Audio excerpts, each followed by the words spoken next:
this past April during COVID, we were able to place a veteran in housing after living on the streets for 5 years, served in the Marine Corps, honorably discharged, great guy, super motivated, hardworking, and really struggled to find him the right place and the stability that he needed. And this past April, an opportunity came about for housing. And we said, whatever it is, he's going to get there, COVID or not, like we're going to make it happen.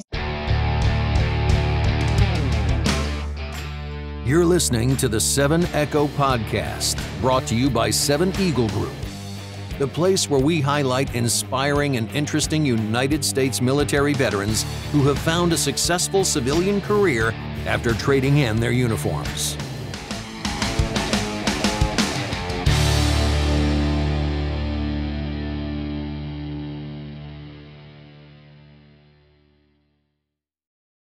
Hey guys, it's Jordy. I am so extremely excited to talk to my next guest today. You know, I've been working, I think, 30 years in jobs and running businesses, and every now and then you come across people who just absolutely blow you away. And I am so excited because these next two people, they started an organization, a nonprofit called Backpacks for Life.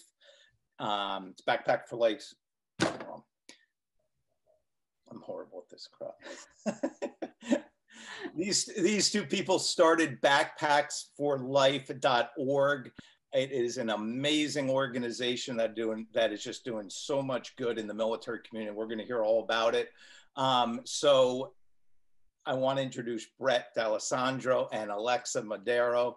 Guys, thank you so much for taking some time today to spend with me, tell your story. I can't wait to have this conversation.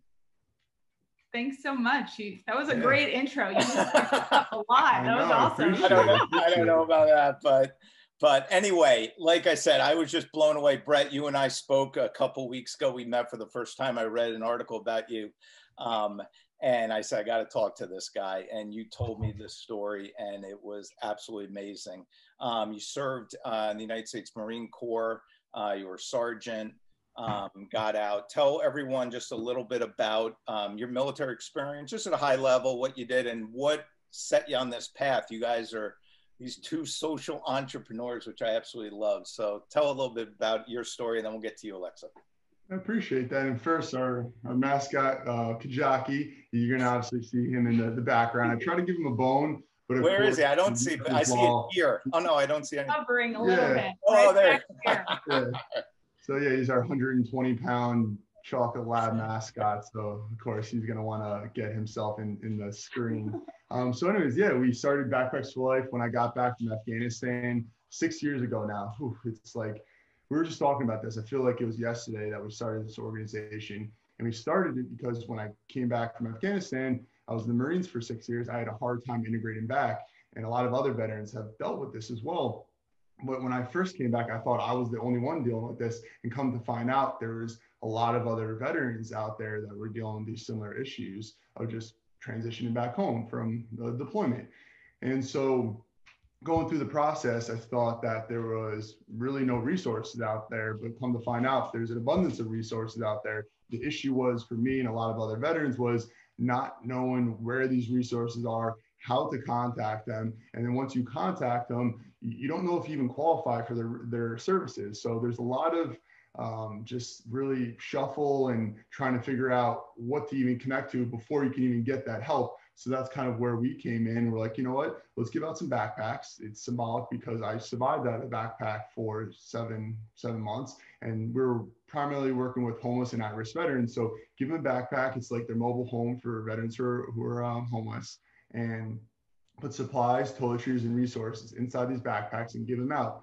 Our first backpacks were literally like neon green, upgraded toilet paper backpack. They were just super crappy. The straps were breaking. So it was a disaster, but it was a starting point. And from there, we just kind of progressed. And now we're actually developing our own backpack designed exactly for a homeless veteran to survive and get off the streets. That is awesome. And is this correct? 7,500 plus have been distributed. Is that awesome? Oh my God, that's incredible. Through how many? 20? I think we're up to 21 states. We've kind of been nicknamed like the backpack boy and the backpack girl. Whenever we go anywhere, we're like, oh, you're the backpack people. So I guess that's a good thing. Hey, that's a good, hey, however people remember. Yeah. That's great. Alexa, I know you went to URI, you PR major. Entrepreneur at heart, it sounds like. Tell me a little bit about yourself. Yeah. Met Brett at University of Rhode Island, and we had a nice little love story, went to a Marine Corps ball together, and then he's like, hey, I'm going to go deploy to Afghanistan. And I was like, all right, guess I'll see you when you get back. But graduated University of Rhode Island in 2014, went and worked in Manhattan for a fashion company for about 4 years. But all the while we were doing Backpacks for Life on the side. It was always like our nights and weekend hustle. And it just kept growing. It was getting bigger and bigger. And then in April of 2018, I made the decision to leave my corporate job and take on the nonprofit full time. So I'm currently the executive director. I oversee just about everything. I'm like the behind the scenes and Brett's the front man. So he does all the speaking and preaching, and I'm kind of behind the scenes making sure everything's working. But it's such Which is like 99% of the day. Yeah, I know. she's I go and pick up the heavy things. She basically does everything else. Yeah. So. It's a lot of fun though. I mean, you get to have this entrepreneurial role of being your own boss and making change and thinking through these projects and ideas that actually change people's lives. And I think that social impact piece is what just like keeps me coming back for more. Yeah, that's great. Well, you guys make an incredible team. Brett, talk about you're in the Corps. Did you know you wanted to be an entrepreneur when you're in or when you're about to get out? What brought you down this path? Well, it's interesting because I feel like a lot of Marines, I mean, we were given the least amount of resources in the military, and we somehow always figure it out and we adapt, overcome, and we persevere through those difficult challenges with limited to no resources. So I feel like that like sets you up for the entrepreneurial vibe, and yes, I really thought that kind of helped me out. But no, I've always been curious. I actually I patented something in high school, so I love to tinker with things. I love to ask why. I've been in trouble throughout my whole life by asking why and being super curious, like Curious George, don't touch the red button. Well, I'm going to touch it and see what happens. So I feel like I've always had that curiosity. And then kind of Alexa, I feel like we're like the perfect yin and yang because she's just unbelievably smart, able to really handle top level projects. I mean, running our golf outing, she's now teaching at NYU Veteran Entrepreneurship. So she has those skills to really make sure everything kind of is smooth and functioning properly. And I'm there kind of thinking of all these crazy ideas, which, 1 out of 10 of them are a nice little. I shoot down most of them. Hey. He's Dreamer on the realist, and we come together and we've created something pretty cool. That's awesome. That's the life of the entrepreneur, I guess. Alexa, I'm sure it has not been smooth sailing from the start. Running a business is extremely difficult. I've done a number of them over the years, and more fail than make it. Talk about some of the challenges that you guys have had to overcome and how you got through those. Yeah, I mean, we started as a grassroots effort. I mean, we launched a GoFundMe campaign over 6 years ago. We were just looking back at the pictures, asking for $3,000 to help us get this project off the ground. And then it was just this idea, but we knew it could be something. And it's been challenging. And I feel like we're such go-getters. Every time we hit a milestone or an accomplishment, we're like, okay, what else? What more could we be doing? So you always kind of struggle with feeling like you could be doing more, bigger, better. But I will say, like, having the veteran community as a whole, veteran and military connected, is like what helps us like have a sounding board, have people to go to and rely on. We've definitely had to work our butts off to get ourselves to a place where people say, hey, I've heard of Backpacks for Life. And that feels so good now, but there's still so much work to be done. But we've just worked really hard to find the right people that we need to work with to continue serving veterans. It's a lot of work. A lot of people don't see all the nights and hours and worry, but it's so worth it when you can change someone's life. And I feel like just to kind of piggyback off of that, and I'm not sure if you heard Kajaki like groaning and saying pet me, but that's that part, but also like we were going through a lot too. Like I was still doing my transition. I was using, hey, Wants a voice. He wants to chime in too. Yeah. And, hey, I mean, I'll kind of, I get what Brett's saying. Like we were struggling, you know, as me in this spouse role, not really knowing how to support Brett through his transition and get out of the military and back into civilian life. It was, do I go the law enforcement route? Do I go back to school? Do I go corporate? Like where to go? And then on top of that, struggling with mental health concerns as well. So for us, it was, we were advocating, but we were also learning at the same time. Yeah. What were you saying, Brett? Yeah, no, that was exactly what kind of Alexis said. What a team. I was going through hell. I was like, yeah. it was awful. I mean, it's people go, oh, you know, you went through some, it was the hardest thing I've ever had to do in my life. You know, Afghanistan was, honestly, it was kind of a cakewalk compared to the transition back. And yeah, it sucked. And to kind of have her and my resources and my family, and even Kajaki, the annoying dog that continues to moan right over there. Like I've had all these beautiful opportunities to help me succeed, and a lot of other veterans don't have that opportunity. And when we work with that vet, you know, I wear my heart on my sleeve there and working on it because I know how much it really sucks. I mean, I literally would do anything to have that deep breath and just kind of peace right there. And to see these veterans struggling, it really, it hits home and stuff. So we want to make sure that, you know, we're not just giving them a backpack. It's we're there for them. We're going to talk to them. We're going to show them, have them that interaction, that human to human interaction, and give them that backpack. But we don't just give out these crappy, and no offense, but, you know, compared to ours, you know, drawstring backpacks or those $5 and below backpacks. We want to give them something of quality because they associate with what you give them. You give them something that's a piece of crap, they feel like a piece of crap. You give them something of high value, they feel like, wow, like these people care about me. They're talking. They're not just, oh, here's some resources, good luck. It's like, we want to sit with you. Let's get some food. Let's hang out. I want to get to know you. I'm not going to ask the veterans. I mean, we're giving out 7,500 backpacks. We worked with over 1,000 homeless and at-risk veterans. And it's not just, what do you need? Okay, here, call this. Hey, let's sit down. Let's go get some food. Tell me about yourself. You know, what's going on? Because they might not know what's out there, but they also like, wow, like, okay, they care about me. And that's the first step of recovery. It's not, here's a shelter. It's, here, I'm a friend and I'm somebody who knows where have you been and I'm going to help you out and you can call me 24/7. That's the biggest part right there. Yeah. I tell you what I love the most about what you're doing, and you guys, I'm sure, understand this, is it's such a great story. Like, you're combining a business, you're getting all these incredible experiences of running a business, getting off the ground, making it work financially. And what good you're doing for the community, you know, and what a cool story. People can rally behind you. Civilians will, military veterans will. It's just an amazing accomplishment what you guys have done in just 6 years of growing this thing. You know, what are your plans? Where do you want to see this thing go? It's crazy. It feels like 6 years and like a century at the same time. You know, we've really grown in the last 3 years. Took us 3 years to really build, and now we're growing. I feel like prove their worth. Like, we started this, what, 25, 24? Yeah, we're always the youngest in the room around veteran service organizations. So we're like, hey, we're here to stay. We want to continue to serve the community, work with other organizations.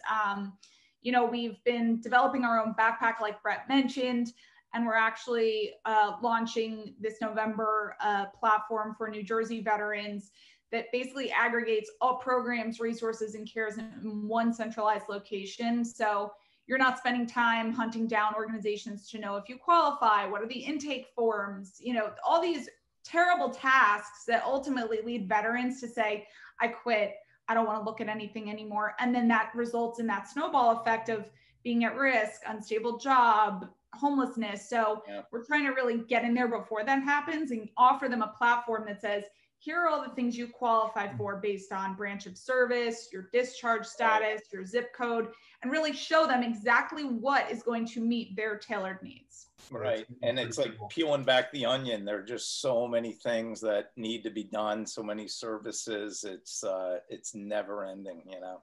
Yeah. And not one thing that works for veteran A is going to work for veteran B. I mean, there's over 43,000 veteran service organizations in the country, and they're all doing incredible work, whether they're mental health, equine therapy, painting groups, workshops, fly fishing, there's just so much out there, and we really want to educate our veterans and their spouses so they feel confident that they can find what they need. And a lot of these resources is not just, Google search and throw them on. We've been through them. We've had recommendation. I mean, I went through hundreds of resources myself, and it's been amazing. But also I really get to learn, okay, this is legit. This is not so much, this is awesome, but it's not just how I feel about it. It's like they function well. Everything is what they said they're going to do. It might not have worked out for me, but I don't care. I just want to make sure it's running smoothly and everything is kind of what they say they're doing. So that's kind of how we got these resources. And like Alexa said, equine therapy down to fly time. How is that? It brings the veteran in the present moment by focusing on something.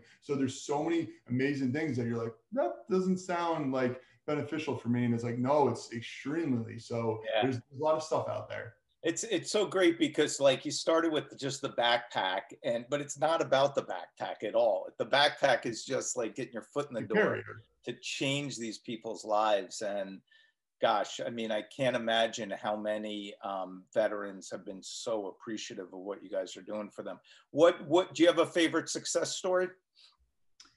I would say, I'm sure you're thinking of the same one, but this past April during COVID, we were able to place a veteran in housing after living on the streets for 5 years, served in the Marine Corps, honorably discharged, great guy, super motivated, hardworking, and really struggled to find him the right place and the stability that he needed. And this past April, an opportunity came about for housing. And we said, whatever it is, he's going to get there, COVID or not, like we're going to make it happen. So we got him into housing. We were able to reach out to our community and help us furnish the house, because here's just a story for you. We brought him into the house, and it was a few days before a bed was going to be delivered, a mattress. And we said, do you want us to grab you a blow-up mattress in the meantime? And he's like, no, these wood floors are perfect. It's way better than the train station floors. Wow.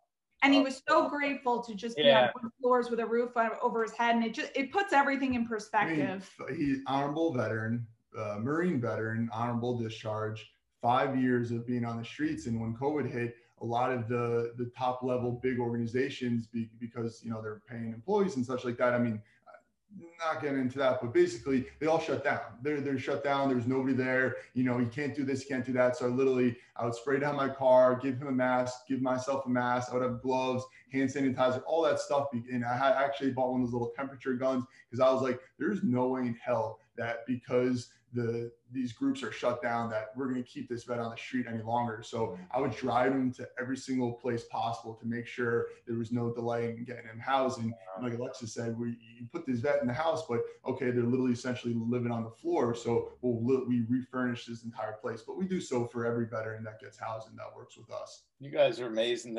And a lot of people, I'm sure, especially civilians, they picture, a veteran, homeless veteran. They're thinking of like the guy under the bridge with the cardboard sign, but this affects so many people, you wouldn't expect it, right? I mean, some people, you're an executive 1 week, then the next week you get fired and the wheels fall off, it's like you get behind on your finances, your relationships suffer, you might turn to drugs or alcohol, and it doesn't take long for someone to be at the bottom.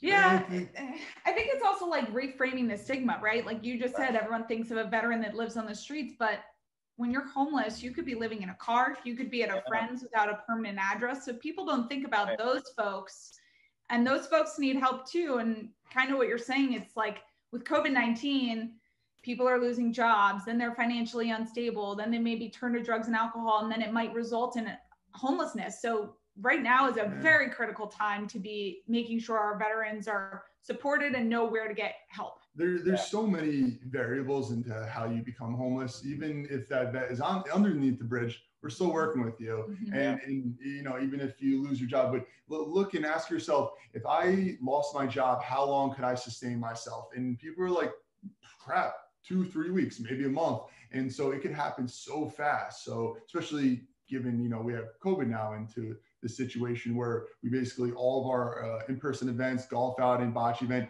all got canceled, but the need for our services skyrocketed. So it's definitely thinking outside the box for us. And that's kind of around when COVID hit, we're like, all our events got canceled. What can we do? And we saw, I kept seeing a lot of my buddies veterans, you know, kind of they transition into first responders a lot of the time. They want to continue to serve and help others. And I saw a lot of my buddies saying, I don't have any surgical masks. I'm a nurse. I'm lacking my N95 mask. We need PPE. So we ended up calling a buddy, buddies, two Marines have a factory in Passaic, New Jersey. He said, hey, let's make some surgical masks. And they said, absolutely. So I ended up calling a couple companies. We sent like thousands, hundreds of thousands of yards to the factory and started to mass produce surgical masks. And then we also then started to produce isolation gowns for all the veteran homes in New Jersey, which we're making 105,000 isolation gowns, made tens of thousands surgical masks. And we were like, okay, we're making these, but we want to make sure these are the best functional masks for our first responders. Ended up using a law firm with the FDA and getting our mask approved through the FDA. And so we're like, wow, you probably are like, they sound crazy. Yeah. So we're like, let's get this going. I mean, but I wanted to make these masks. A lot of VSOs too, veteran service organizations, like we don't have the proper PPE to maintain our mission. I'm like, this is not going to happen. So I wanted to make sure these veteran service organizations are continuing to function properly. Our first responders are protected to continue to serve the general public, and we got it done.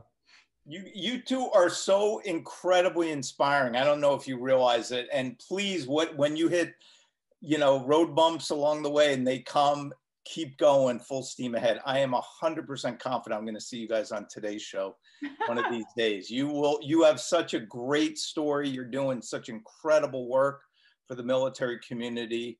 I know we're talking a lot about the great things that you're accomplishing, but I know it's hard. It is brutal to do what you're doing. There's so many moving parts. You are not working a 9 to 5. This is probably a 16-hour day for each of you. To accomplish what you've done in such a short period of time. You should be so proud of yourselves.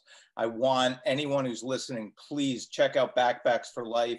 Please donate. If you're in a position to donate, please help them out. Do you guys have anyone could volunteer if they're not in a position to donate? Is there anything people can do to help? Yep, we have a page on our website that says Get Involved. You can sign up for our volunteer opportunities. They've been definitely a little bit limited due to COVID, but we're ready to get back in. We get to have donation drives where people can help us fill our backpacks. So tons of opportunities there. You can sign up and you'll be notified when you can volunteer. Awesome. Awesome. Brett, Alexa, thank you guys so much for sharing this incredible story with our audience. We are in your corner 100%. Seven Eagle Group is going to do whatever we can to help you guys succeed and keep up the great work. Thanks, Jordy. Really appreciate it. Thank you.